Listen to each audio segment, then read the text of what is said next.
After getting married being a woman, ख़वातीन के ज़हन में ये सवाल होता है कि मैं अपने ख़ानदान और दूसरे लोगों के लिए बहुत काम करती हूँ। इसके बावजूद मेरा शौहर मुझे वैल्यू नहीं देता। मैंने सब कुछ करके देख लिया, इसके बावजूद भी मुझे इम्पोर्टेंस नहीं दी जाती। या फिर ये कि मेरा शौहर मेरा ख़्याल नहीं रखता। मैं सारा दिन घर के काम करती हूँ, बच्चों की देखभाल करती हूँ, शौहर के लिए खाना पकाती हूँ, कपड़े प्रेस करती हूँ, सास-ससुर का ख़्याल रखती हूँ, बावजूद इसके भी मेरा शौहर मेरा ख़्याल नहीं करता।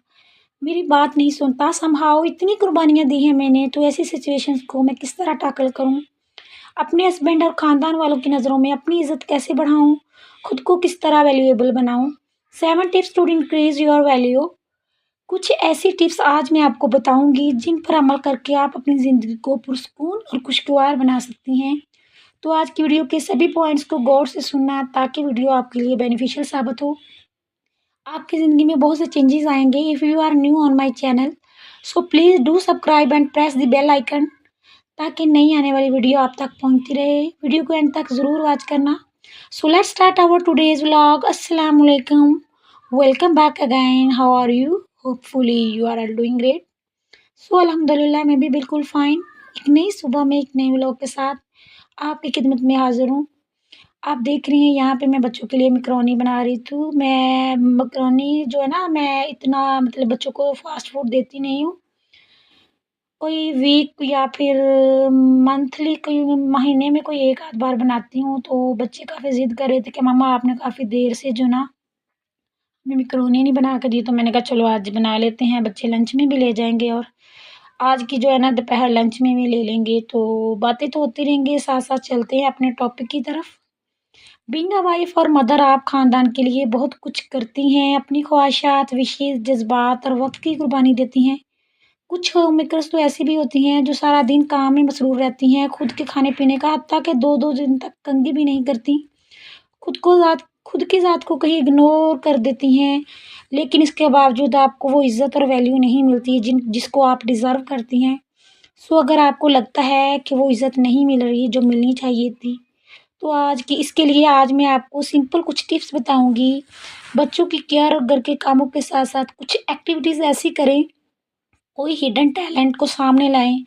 अगर आपके पास कोई स्किल्स हैं, मिसाल के तौर पर कढ़ाई, सिलाई, हाँ, अगर आप हाफ़िज़ कुरान हैं, तो घर बैठकर ऑनलाइन कुरान पढ़ा सकती हैं, कपड़े सिलाई कर सकती हैं, कढ़ाई कर सकती हैं।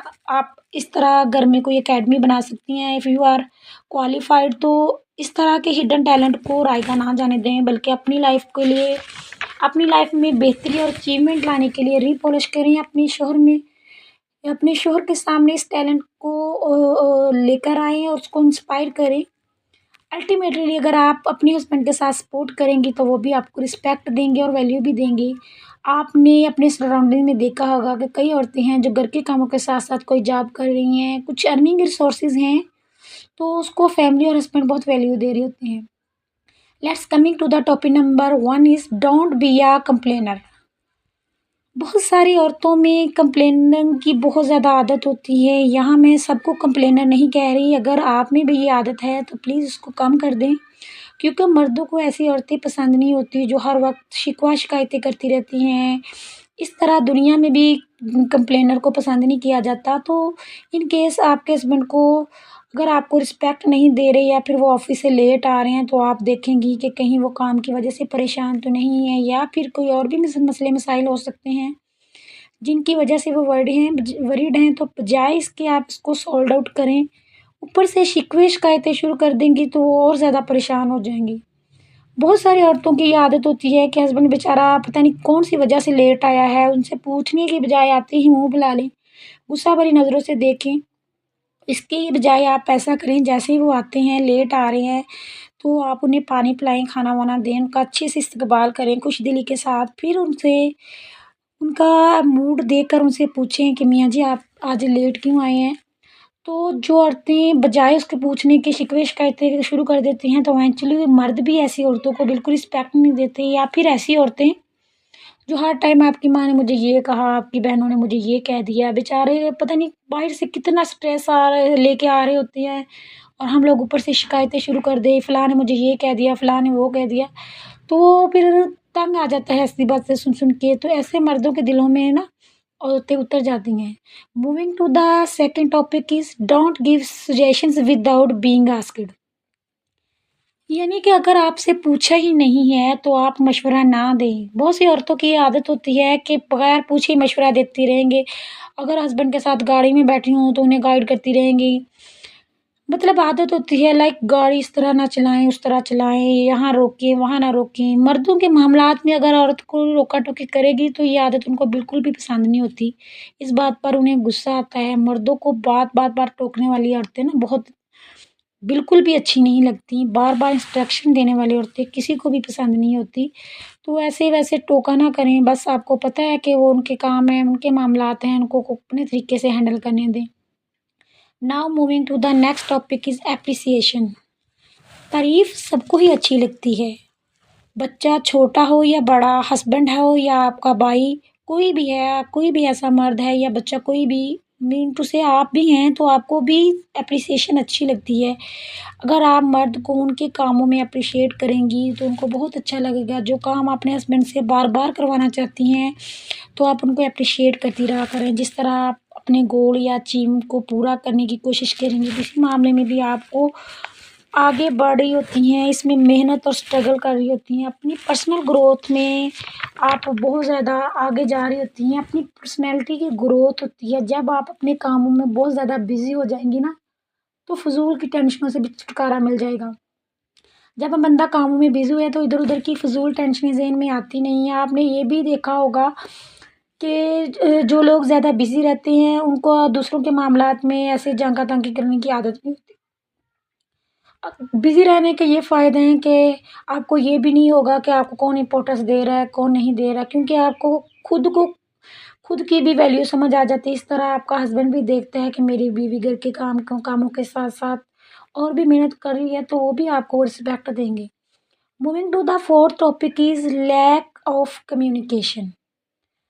सिर्फ़ मियाँ-बीवी में झगड़े इसलिए होते हैं कि हम अपने दिल ही दिल में असम्पशन कायम कर लेते हैं, मफ़रूज़े कायम कर लेते हैं कि वो ऐसा फ़ील कर रहा होगा मेरे बारे में या ऐसा सोच रहा होगा। मीन टू से नेगेटिव पॉइंट को अपने ज़हन में लाते रहना कि वो पता नहीं मेरे बारे में क्या, खुद से ही अंदाज़े लगा लेना, हालाँकि उसके दिल में ऐसी कोई बात होती नहीं है। बेशक ना हो, ये सब मफ़रूज़े फ़र्ज़ी असम्पशन अपने दिल में बैठा लेना, ये भी दूसरों के बारे में नेगेटिव सोचना, ये एक बहुत बुरी हैबिट है। हर किसी में नहीं होती। अगर खुद ही सोचते रहेंगे ये बेहतर कि अगर कोई, मतलब कि नो डाउट आप डायरेक्ट उनसे बजाय खुद की सोचते रहने की आप उनसे पूछ लें ताकि मसला हल हो जाए, दिल में कोई रंजिश भी ना रहे। तो मसला सॉल्व आउट करें, ना कि उसको बढ़ाएँ। खुद ही से सवाल बना लेना, खुद ही से जवाब बना लेना, तो ये इस तरह से मसले बिगड़ते हैं। Now coming to the fourth topic is respect. अल्लाह ताला ने मर्द को हाकिम बनाया है। रिस्पेक्ट एक ऐसा एलिमेंट है जो आप किसी को देंगे तो बदले में आपको मिलेगा। अपने शौहर की इज़्ज़त करें, उनसे एहतराम से पेश आएँ। बहुत सारी औरतें इस वजह से अपने हस्बैंड के दिल से उतर जाती हैं कि वो छोटी-छोटी बातों पर मुँह फैला देती हैं। ऊँची आवाज़ में बात करना, शौहर की बराबरी करना, या फिर ये आदत भी आम पाई जाती है, आर्गुमेंट बहुत करती हैं। मर्दों को आर्गुमेंट करने वाली औरतें बिल्कुल भी अच्छी नहीं लगती। कोशिश करें कि आहिस्ता आवाज़ में बात करें, बदज़ुबानी ना करें। अगर शौहर गुस्सा में है तो औरत को चाहिए कि वो खामोश हो जाए। जब देखे कि हस्बैंड का मूड फ्रेश है तो तब उनसे बात करें और उनसे तब शिकवा करें कि आपने फ़लाँ वक़्त गुस्से में मेरे साथ ऐसा बिहेव किया है। तो इस तरह का आपके अंदर कॉन्फ्लिक्ट्स पैदा ही नहीं होंगे, आपके घर के माहौल भी अच्छा होगा। तो अगर आप चाहती हैं कि आपका घर का माहौल अच्छा हो तो आर्गुमेंट ना करें बल्कि खामोश रहें, और गुस्सा आ रहा है मर्द को तो थोड़ी देर के लिए खामोश हो जाएँ। Now moving to the sixth topic is accept yourself as you are. बहुत सारी औरतों को ये लग रहा होता है कि उनमें कोई कमी है जिसकी वजह से उनके हस्बैंड की रिस्पेक्ट नहीं कर रहे। तो ऐसा बिल्कुल भी नहीं होता। आपको अपनी वैल्यू जो है ना खुद बढ़ानी है। अगर आप अपनी खुद की इज़्ज़त कर रही हैं ना, खुद ऐसी बातें नहीं सोच रही है, तो नेक्स्ट जो है आपके आगे वाला है वो भी आपको रिस्पेक्ट देगा। अगर आप सोचती रहेंगी कि मेरी वैल्यू नहीं है या मेरा क्या कसूर है कि मुझे इज़्ज़त नहीं दे रही, तो ये इसमें आपका कोई कसूर नहीं, बल्कि जो आपको इग्नोर कर रहा है ना, उसकी बदकिस्मती है। आप कोशिश करें, अच्छा काम करें, आप मेहनत कर रही हैं, खुद को भी ध्यान रखें, ना कि सारा दिन कामों में ही बिज़ी रहें।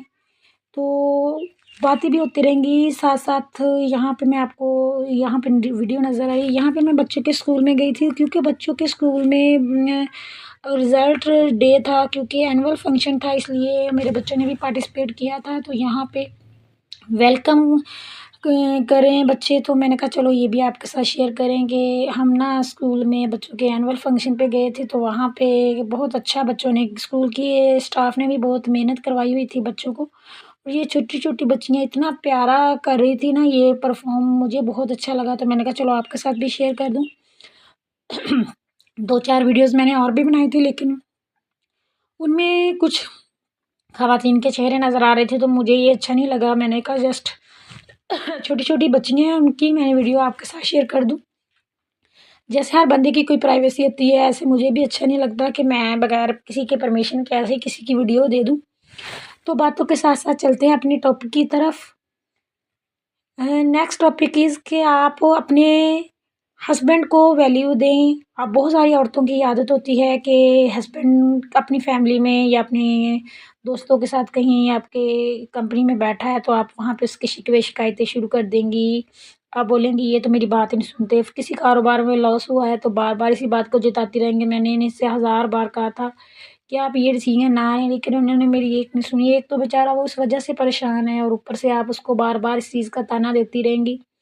और दूसरी बात, अगर आप उसके घरवालों से उसकी शिकवे शिकायतें करती हैं ना, तो उसकी आपके हस्बैंड तो जो फ़ील कर रहे होते हैं, लेकिन आपकी वैल्यू भी उनकी नज़र में कम हो रही होती है।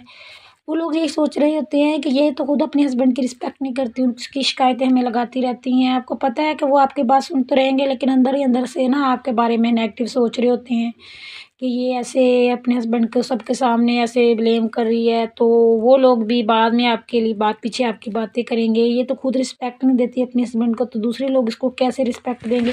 तो समहाउ इस तरह की बहुत सी ऐसी बातें हैं जो औरतों में पाई जाती हैं, और वो खुद फिर फ़ील करती हैं कि हमारा हस्बैंड हमें वैल्यू नहीं देता। तो रिस्पेक्ट करें, इज़्ज़त देंगे तो बदले में आपको भी रिस्पेक्ट मिलेगी। आपको पता है कि हस्बैंड को बहुत ज़्यादा स्ट्रेस होता है, एक अकेले मर्द ने बीवी की भी बातें सुननी होती है, अपनी माँ की भी सुननी होती है। एक दोनों के दरमियान में अकेला मर्द एक टेंशन को फ़ील कर रहा है। अगर अब ये एक लम्हे के लिए आप सोचेंगी कि मेरी तरफ से मेरे हस्बैंड को कोई दुःख ना मिले, तो कोशिश करें कि खुद से आपको, बेशक बाकी घर वाले उसको शिकवे शिकायतें कर रहे हैं, लेकिन आप थोड़ा इग्नोर करेंगी इन बातों से, तो आपके हस्बैंड में खुद ही आ जाएगा कि कैसा भी बिहेव कर रहे हैं मेरे घर वाले, लेकिन इसके बावजूद भी मेरी जो वाइफ़ है वो मुझे कंप्लेन नहीं करती, हालाँकि उसको नज़र आ रहा होता है। लेकिन ये मत समझा करें कि मेरे हस्बैंड को ये चीज़ें नज़र नहीं आ रही, मुझे रिस्पेक्ट नहीं कर रहे। तो ये सब कुछ उसे नज़र आ रहा होता है, वो चुप है तो वो किसी वजह से है। आपको पता है कि वो अगर बीवी के बारे में कुछ बोलेगा तो बीवी गुस्सा होगी, अगर अपनी मदर को कुछ बोलेगा तो वो, तो इन दोनों के दरमियान बेचारा एक मर्द खड़ा होता है। अगर हम कोशिश करेंगे कि हम अपनी तरफ से उसको कोई परेशानी, कोई टेंशन ना दें, तो इस तरह से भी आपके मर्द आपको बहुत ज़्यादा, आपके हस्बैंड आपको वैल्यू देंगे। बहुत सारी औरतें ऐसी भी हैं, मैं हर किसी को नहीं कह रही, जो खुद से बातें शिकायतें बना-बना के, बेचारों का कोई कसूर भी नहीं होता, उसने मुझे फलाँ कह दिया, छोटी-छोटी बातों का बतंगड़ बना लेना, इतने-इतने बड़े कॉन्फ्लिक्ट्स पैदा कर लेना, इससे आपका घर का माहौल भी बहुत ज़्यादा जो है ना ख़राब होता है। इसके असरात बच्चों पे भी आ रहे होते हैं, बच्चे भी परेशान होते हैं कि हमारे मम्मा-पापा तो आपस में लड़ते ही रहते हैं। घर के माहौल को पुरसकून बनाने के लिए औरतों को बहुत सारी कुर्बानियाँ देनी पड़ती हैं। वैल्यू अल्लाह देख रहा है, अगर कोई नहीं कर रहा तो वो उसकी बदकिस्मती है। आप अपनी तरफ से अच्छे काम करें, अल्लाह पे छोड़ दें सब कुछ, अल्लाह खुद ही बेहतर करेगा। तो कोशिश करें अच्छा करने की। तो आज की वीडियो आपको कैसी लगी कमेंट करके ज़रूर बताया करें। मेरी कोशिश होती है कि जो मेरी बहनें जो भी मेरी वीडियो देख रही हैं, अगर आपको ये वीडियो अच्छी लगे तो प्लीज़ आगे भी शेयर कर दिया करें, ताकि आपके और मेरे के लिए, दोनों के लिए सदका जारिया बन सके। तो बहुत सारे नेक्स्ट टॉपिक और किसी अच्छे कंटेंट के साथ दोबारा आपके साथ वापस आएँगे। तो अल्लाह हाफ़िज़, स्टे फिट।